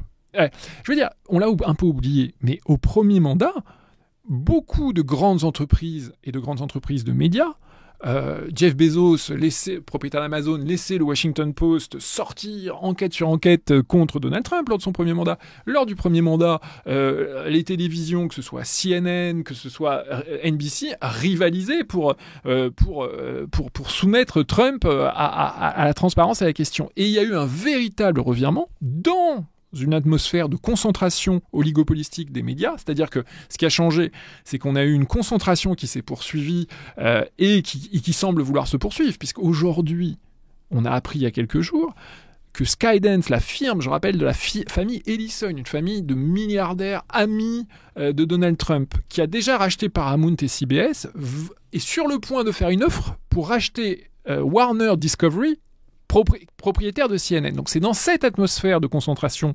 oligopolistique des médias, il y a eu un changement complet qu'on a aussi vu avec les milliardaires de la tech, qui est de dire Trump, il est peut-être là pour longtemps. C'est-à-dire qu'ils prennent acte du fait que justement s'il réussit, il va peut-être s'installer lui et ses suivants dans un pouvoir très long. Et nous ne pouvons pas avoir un État qui sera défavorable dans les arbitrages sur les fusions, dans les arbitrages sur les autorisations d'émettre.